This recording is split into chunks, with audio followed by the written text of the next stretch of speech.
यह है सदगुरु की आवाज। इस वास्ते आचार्य श्री कहते हैं, साध सुधारे शिष्य को, ऐसे संत जो है शिष्य को सुधारते हैं अपना अंग दे दे करके। तो महाराज श्री कहते हैं, हे गुरुदेव, आपकी संगत तो ऐसी है कि मैं भृंगी यानी मैं कीड़ा हूं और आप भृंग है। ये दरिया की बीनती तुमसे थी मारा, तुम भृंगी मैं कीट हूं, तुम भृंगी मैं कीट हूं, मेरी तुमको लाज, मेरी तुमको लाज। बोलो राम। महाराज कहते हैं, गुरुदेव से विनती करते हैं, प्रार्थना करते हैं कि हे गुरुदेव, मैं तो कीड़ा हूं, एक लट हूं और आप भृंगी के समान है प्रभु। मैं समर्थ और शक्तिवान सर्वज्ञ नहीं होने के कारण से हर प्रकार से मैं समर्थहीन हूं। ऐसी स्थिति में आप ही सर्वशक्तिमान समर्थ होते हुए आप ही सारे वातावरण को अनुकूल कर सकते हैं। यानी मुझे जो अपने शरण में लेकर के, अपने घर में मुझे लेकर के और आप ऊपर मंडराएंगे और आपकी मैं आवाज सुनता रहूंगा। वो आवाज मेरे मस्तिष्क में, ये मेरे हृदय में अंकित हो जाएगी। सदा सदा के लिए मेरा हृदय उस आवाज से भर जाएगा। ऐसी जो आवाज है फिर मैं कभी नहीं छोड़ने वाला। ऐसी आवाज अभी तक हमें मिली नहीं। सज्जनों, ये बात वास्तविक है। आप ऐसा नहीं सोचना कि महाराज जो वाणी का अर्थ कर रहे हैं, ये आवाजें जो है केवल बाहर की आवाजें, आप रेडियो की तरंगें, उनकी आवाजें आप सुन रहे हो, फिल्मी गाने, और सुनकर के आप बड़ी मस्ती में मतवाले, आपको मद आ जाता है। लेकिन जब आध्यात्मिक जीवन में ये नाद ब्रह्म की आवाजें जब उड़ती है और वो अपने शरीर के अंदर हर एक चक्कर में, यानी जो है कंठ में, हृदय भाग में, विशुद्ध चक्र में, आज्ञा चक्र में, ब्रह्मरंध्र में ऐसी आवाजें उड़ती है, उन आवाजों के सामने ये सारे संसार की आवाजें फीकी पड़ जाती है।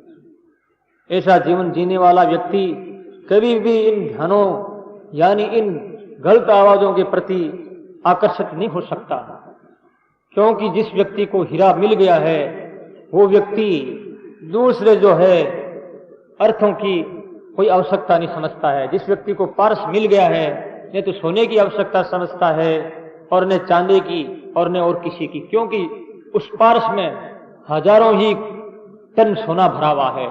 चाहे कितना ही सोना हो, पारस का स्पर्श कर दिया, टच कर दिया, चाहे कितना ही लोहा हो, वो सब का सब सोना बन जाएगा। इस वास्ते ऐसी जो आवाज है उस आवाज के प्रति हमारा ध्यान होना चाहिए।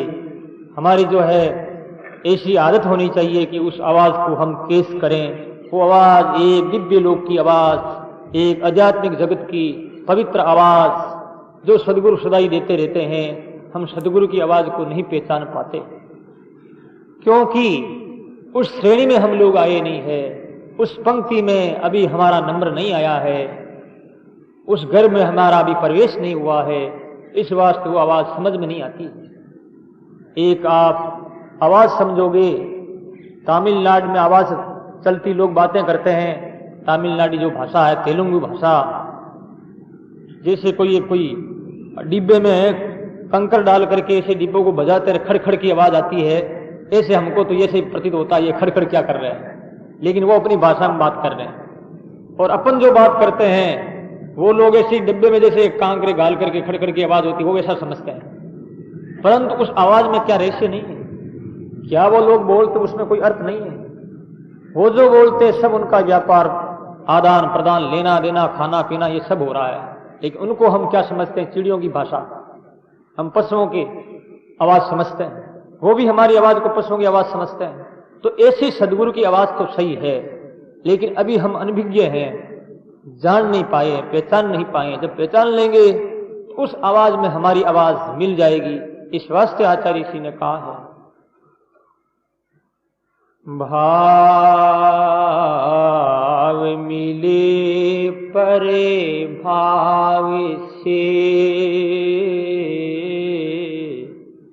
भाई पर भाव, दरिया मिलकर मिल रहे, दरिया मिलकर मिल रहे, आवागमन नशा, आवागमन नशा। बोलो राम। भाव मिले पर भाव शर पर भाई प्रभाव, अपना भाव सदगुरु के भाव में मिला दिया, और सदगुरु का भाव और शिष्य का भाव परमात्मा के परम भाव में मिल गया, तो वो सदगुरु और शिष्य दोनों मिलकर के परमात्मा स्वरूप बन गए। इसे कहते हैं भाव और परभाव और परम भाव।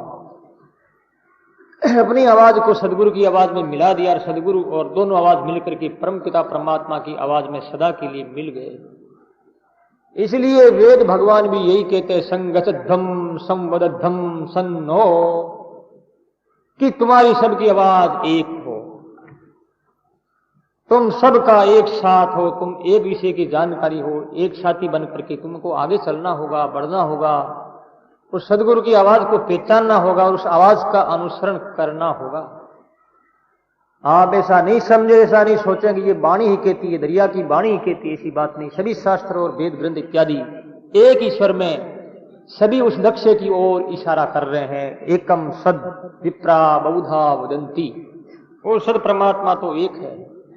विप्रयान जो विद्वान लोग हैं वो भिन्न भिन्न प्रकार से, जिन्होंने जैसी सदगुरुओं से जो साधना पाई और साधना करके जो उन्होंने अनुभव किया है, उन अनुभवों के अनुसार उन्होंने अपनी अपनी अनुभव की बातें बताई और आवाज के बारे में उन्होंने चर्चा की है। इसलिए कई कर्मयोगी कर्मयोग को मानने वाले, कई ज्ञान योगी ज्ञान योग पर ध्यान देने वाले, कोई भक्ति योगी भक्ति विषय में निष्णात व्यक्ति भक्ति के विषय में जानकारी जिनको प्राप्त है वो भक्ति विषय का ही मंडन करेंगे। वो ज्ञान योग और कर्म योग को थोड़ा सा जो है यानी कठिन बता देंगे।